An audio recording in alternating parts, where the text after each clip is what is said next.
J'ai lancé cette chaîne il y a 2 semaines et je suis déjà content parce qu'on va déjà proposer du contenu original. Parce que oui, je ne vais pas glorifier Ready Player One, et je n'ai pas fait de miniature où je porte un casque de réalité virtuelle.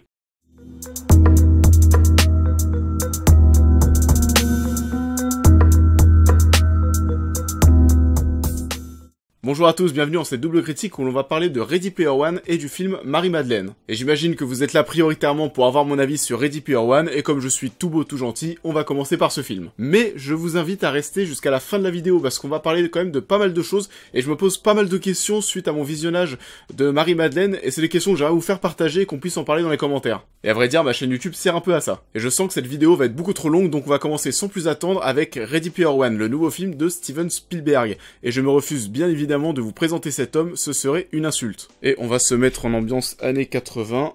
Voilà. Ready Player One est le deuxième film de Spielberg cette année après The Post, Pentagon Papers en français, sorti en janvier dernier, mais cette fois-ci, avec Ready Player One, Spielberg revient surtout à l'un de ses genres de prédilection, la science-fiction. Le film est porté par Ty Sheridan, qui est le nouveau Cyclope dans la saga X-Men, et qui est un choix que je trouve assez couillu, car en choisissant un acteur avec une renommée aussi faible, et c'est normal, il débute, il a tout juste 21 ans, et je me pose quand même pas mal de questions quant au résultat de Ready Player One au box-office dans quelques mois. Même si le plus gros argument marketing du film est que c'est un film de Steven Spielberg, et qu'il s'agit de son grand retour à la science-fiction. Et ça faisait plus de 10 ans qu'on attendait ça. Ready Player One nous raconte l'histoire de Wade en 2045, un jeune garçon qui va participer à une sorte de grande chasse au trésor planétaire dans un monde en réalité virtuelle, dans le but de trouver un easter egg, un œuf de Pâques, un objet caché, déposé par Monsieur Hallyday, le créateur de ce monde virtuel nommé Oasis, avant de décéder. La personne qui trouvera l'easter egg en premier se verra léguer la fortune de James Hallyday, ainsi que les clés de l'Oasis. Et avant de commencer, je tiens à préciser que je n'ai pas lu le livre d'Ernest Cline qui était sorti en 2011, on va juger ce film en tant que film et non en tant qu'adaptation. Mais j'ai vu le film avec un ami à moi qui a lu le livre, que l'on va nommer Roger, et je n'ai bien évidemment rien contre les gens qui s'appellent Roger. Et donc, mon ami Roger m'a donné son ressenti à la sortie de la séance concernant le film en tant qu'adaptation, et je vous en ferai part aussi plus tard dans la critique, mais il avait, comme beaucoup de personnes visiblement, adoré le bouquin. Et ça faisait des mois et des mois que beaucoup de personnes me parlaient de ce film, y compris Roger, alors que moi, à vrai dire, je m'en foutais un petit peu. Ça a été le cas jusqu'à la semaine dernière où pas mal de personnes ont eu la chance d'aller découvrir le film en salle, et il y a eu beaucoup de critiques assez dithyrambiques à propos du film, des critiques très positives, et c'est vrai que la hype a commencé à grimper en moi petit à petit. Et à part ça, il y a aussi eu un bar à Paris dans le 11e arrondissement qui était destiné à faire la promo du film en proposant une ambiance rétro années 80, avec notamment borne d'arcade, mais aussi expérience en réalité virtuelle au sein même de l'Oasis. Et pourquoi pas, c'était plutôt cool. Et donc, qu'est-ce que j'ai pensé de ce Ready Player One ? Et je suis finalement assez mitigé, contrairement à beaucoup de personnes qui crient au chef-d'œuvre. Et là, on va se faire des ennemis. Bon, du coup, on va commencer par les points positifs, parce que oui, il y en a, bien sûr. Spielberg s'éclate en termes de réalisation et de mise en scène, et bon Dieu que ça fait plaisir à voir. On a énormément de plans séquences qui sont très intelligents et qui sont pas là pour nous brosser dans le sens du poil ou pour nous montrer de quoi Spielberg est capable, mais qui vont vraiment donner du dynamisme aux scènes d'action du film. Et je pense bien évidemment à la scène de course au début du film ou à la scène du combat final. Et durant la scène de course, à un moment, on a un plan séquence qui est assez long où il se passe énormément de choses à l'écran et la caméra ne s'arrête jamais. Au final, le plan continue de tourner et Et oui, ce passage était juste dingue. Et au niveau des effets spéciaux, toutes les scènes représentant le monde virtuel ont été intégralement réalisées en CGI. Et force de constater que même si c'est pas ma cam, on y reviendra plus tard, c'est quand même super joli et super balèze, et je pense qu'on est face à des animations qui vont prendre quand même pas mal de temps à vieillir. On passe au deuxième gros point positif du film, et ça a été l'un des plus gros arguments marketing pour faire la promotion de ce Ready Player One. Il s'agit bien évidemment de toutes les références qui ont été incluses dans le film, toutes ces références à la pop culture. Et il y en a énormément. Et bien évidemment, je ne les ai pas toutes tellement il y en a, mais je me demande quand même, j'ai quand même la curiosité de me demander quel a été le montant du chèque qu'ils ont dû lâcher pour obtenir toutes ces licences et pour pouvoir utiliser tous ces personnages dans le film. Et donc oui, toutes ces références à la pop culture qui sont incluses dans le film sont la plupart du temps bien utilisées. Pourquoi ? Alors déjà, je ne vais en spoiler aucune pour que vous puissiez les découvrir dans le film, et elles sont utilisées de manière assez intelligente parce qu'elles sont souvent relayées au second plan du film et elles ne vont pas exclure un spectateur qui n'est pas, disons, totalement au point avec la pop culture. Et un exemple qui me vient en tête et qui s'est au final un petit peu loupé dans toutes ces histoires de références, c'est le film Deadpool. Parce que le gros point sur lequel était attendu le film Deadpool était son humour. Et force de constater que les meilleures blagues du film étaient des références à d'autres films de la saga X-Men ou encore d'autres films de super-héros en général. Et pas mal de personnes n'ont pas vu tous les films de super-héros depuis les années 2000, et c'est ce qui ne marchait pas à certains moments. Deadpool faisait rire la moitié d'une salle de cinéma, et c'était problématique, et le film a pas mal divisé à cause de ce point. Et c'est ce qui est bien dans ce Ready Player One qui balance le tout la plupart du temps au second plan. Tu vois les références, tant mieux, le film te brosse dans le sens du poil, tu ne les vois pas, tant pis, tu peux quand même continuer à suivre l'histoire sans avoir l'impression d'être exclu de quelque chose. Et si vous avez bien écouté, vous vous êtes certainement rendu compte que j'avais dit à 2 reprises, la plupart du temps. Parce que oui, on retrouve ce problème qu'avait le film de Deadpool dans une scène de Ready Player One, une scène quand même assez conséquente qui dure 5 minutes et qui est quand même très importante pour la trame de l'histoire. Et je ne vais pas plus vous spoiler, mais en gros les protagonistes vont être immergés dans l'univers culte d'un film des années 80. Et donc là, pendant ces 5 minutes, eh bien, soit comme moi, vous avez vu le film des années 80 en question et vous prenez un pied monstre parce que c'est reproduit avec une fidélité assez exceptionnelle, ou alors vous n'avez pas vu ce film et alors là, vous vous retrouvez un petit peu exclu de ce délire pendant 5 minutes parce que oui, je rappelle que ça dure quand même 5 minutes et vous loupez certainement une des meilleures séquences du film est certainement la séquence la plus marquante. Et 5 minutes, c'est long. Et donc oui, dans le plus grand des calmes, on vient de faire une transition vers les choses que j'ai moins aimées dans le film. Premièrement, je trouve que le film aurait gagné à être fait en 2 parties. En une trilogie, ça aurait été trop long.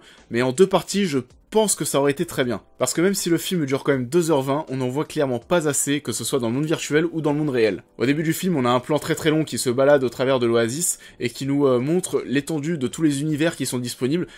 Et au final, on voit pas grand chose. Grosso modo, il y a 3 étapes qui sont réparties à 3 emplacements différents, et l'avatar de Wade va directement à chaque fois se téléporter vers l'emplacement de ces 3 étapes, et on n'a pas du tout ce côté aventure au final. Et c'est dommage de ne pas avoir eu ce côté découverte et aventure qui aurait donné beaucoup plus de profondeur à cet univers virtuel. Et concernant le monde réel, c'est pareil, et je ne parle même pas de l'écriture des personnages qui est très très minime. En fait, dans ce film, tout va très vite, tout va trop vite. L'univers n'a pas le temps de se poser, on n'a pas le temps de découvrir l'univers, que ce soit dans ce monde virtuel, dans ce monde réel, ou alors même de découvrir nos personnages. Pour exemple, on a un semblant de début de romance entre Wade et Samantha qui tombe vraiment du ciel, ça vient vraiment de n'importe où, et c'est vraiment très très simple. Donc oui, déjà pour ces points, j'ai passé une grande partie du film à me dire « Mince, je pense que ce film aurait été vachement plus profond s'il avait été fait en 2 parties. » Et d'ailleurs, que m'a dit mon ami Roger en sortant de la salle ?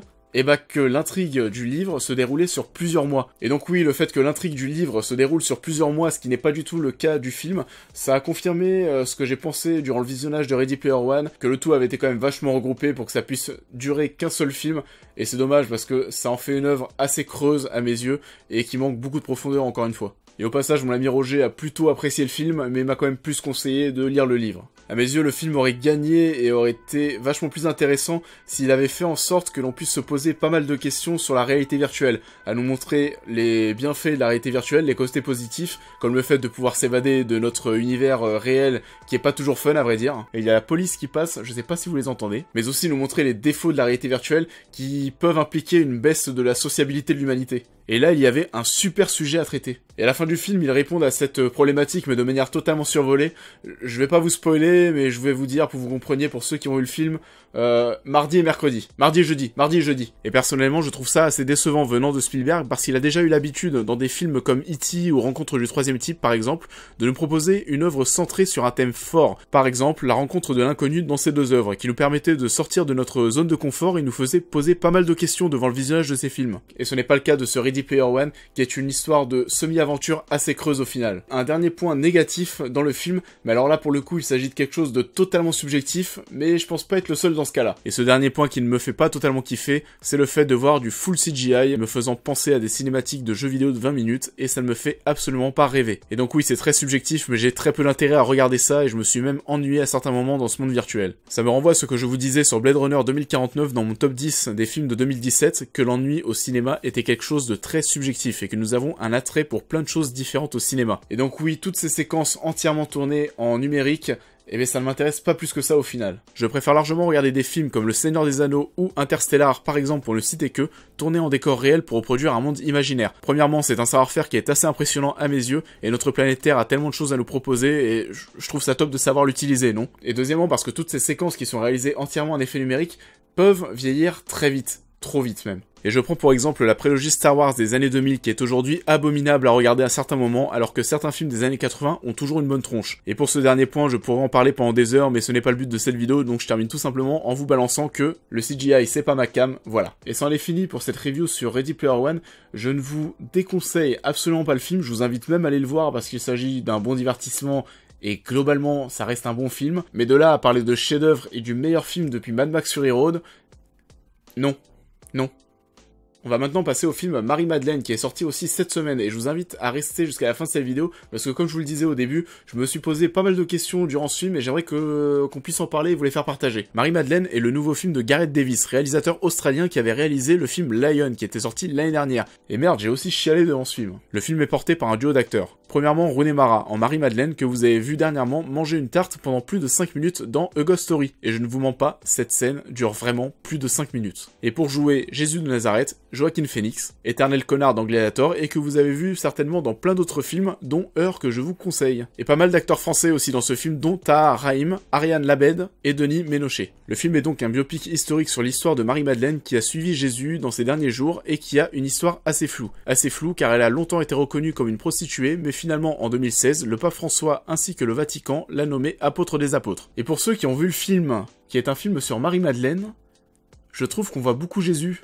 Non. Et à vrai dire, j'ai pas énormément de trucs à dire sur le film en lui-même. J'y suis surtout allé parce que Joaquin Phoenix et j'aime ce mec, et aussi parce que c'était le réalisateur de Lion qui avait réalisé donc ce très bon film l'année dernière. Et ce ne sera pas une surprise si je vous dis que ce film Marie-Madeleine est un film très plat, très posé. Vous allez pas avoir des pics d'action comme dans tous les films traitant ce genre de sujet. Mais ça m'a permis de me poser pas mal de questions sur ce genre de film historique et religieux, parce que j'ai l'impression que c'est un genre de film qui est très difficile à manier pour les réalisateurs et les auteurs. On a l'impression qu'ils ont très peu de liberté, et donc ça m'a amené à ces deux questions. Est-ce que réaliser un film historique religieux est périlleux, et est-ce que cela ne nuirait-il pas à la liberté de l'auteur ? Parce que oui, la plupart de ces films sont des films qui restent assez plats, qui prennent peu de risques. On a l'impression qu'il y a des petits points sensibles un petit peu partout et qu'il faut pas les franchir parce que sinon quelqu'un va vous tomber dessus. On peut sortir du lot bien évidemment le film La Passion du Christ de Mel Gibson et on connaît tous le lot de polémiques qui ont suivi sa sortie. Et je ne vais pas vous passer des extraits du film comme j'ai l'habitude de le faire parce que le film est vraiment très très gore. Alors que ce soit clair, je ne demande pas non plus à ce que Jésus se balade en DeLorean et se batte contre King Kong,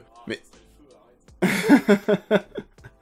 En vrai, ça me ferait bien marrer aussi. On peut aussi prendre pour exemple le film Exodus de 2014 sur Moïse et Ramsès, qui était vendu avec pas mal de scènes d'action et d'autres scènes spectaculaires dans la bande-annonce, et ça ne représentait pas trop le film. Et encore une fois, comme pour Exodus, je me demande si le côté plat, comme je le dis depuis tout à l'heure, le côté plat du film Marie-Madeleine est dû à la portée religieuse du film. J'ai le sentiment que ce genre de film n'arrive pas à se renouveler, ou alors ne peut pas se renouveler, parce qu'il y a beaucoup trop de choses sensibles, et que ça touche à la religion, et pour beaucoup de personnes, on ne touche pas à la religion, et je peux le comprendre aussi, mais j'ai l'impression que ça empêche les films de se développer et de proposer des choses différentes. Et je vais ouvrir une parenthèse sur un autre sujet. On a pu voir que l'industrie se posait pas mal de questions sur les couleurs de peau des acteurs ces dernières années. Mais aujourd'hui, on commence un petit peu à se décoincer. Bon, ok, tout doucement, mais on avance à propos de ce sujet. Et aujourd'hui, pas mal d'acteurs blacks sont désormais des têtes d'affiche de films, et c'est top. Et bien évidemment, je précise que je ne fais pas partie de ceux qui ont crié au scandale parce que la torche humaine dans les 4 Fantastiques n'était pas blanc, je m'en fous totalement, et après tout, pourquoi pas. Et pour info, pour revenir sur les précédentes rumeurs qui annonçaient Idris Elba futur James Bond, eh bah je ne dis absolument pas non.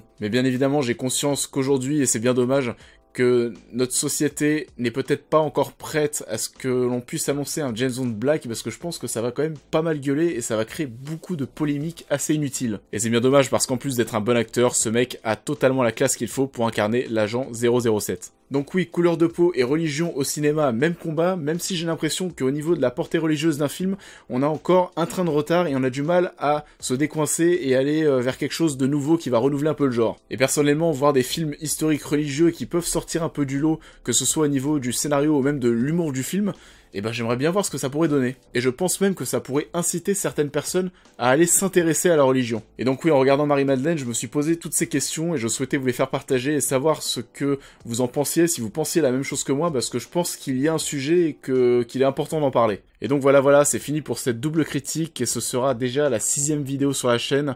6e vidéo en 2 semaines, on est bientôt à 200 abonnés et je remercie encore une fois tous les gens qui se sont abonnés depuis et aussi tous ceux qui vont s'abonner suite à cette vidéo, j'espère. J'ai exposé pas mal de choses dans cette vidéo, donc je pense qu'on va avoir pas mal de choses à se dire dans les commentaires. J'espère que vous allez réagir. Comme d'habitude, n'hésitez pas à liker, partager, commenter cette vidéo et à vous abonner. La chaîne a été lancée depuis seulement 2 semaines. On approche déjà quasiment les 200 abonnés. C'est vraiment encore une fois un super lancement. Je remercie encore tous les gens qui se sont abonnés depuis le début. Ça me motive énormément pour la suite et j'aime beaucoup toute cette interactivité qui est en train de se créer. Je réponds à tous vos commentaires et c'est vraiment top tout ce qui est en train de se passer depuis 2 semaines à mes yeux. Donc on continue, c'est ce que je vous dis à chaque fois. On se retrouve très vite pour une nouvelle critique et normalement une chronique qui devrait arriver bientôt. Donc au revoir et bisous. En vrai, j'avais pas assez d'argent pour acheter un casque de réalité virtuelle et le mettre sur ma miniature.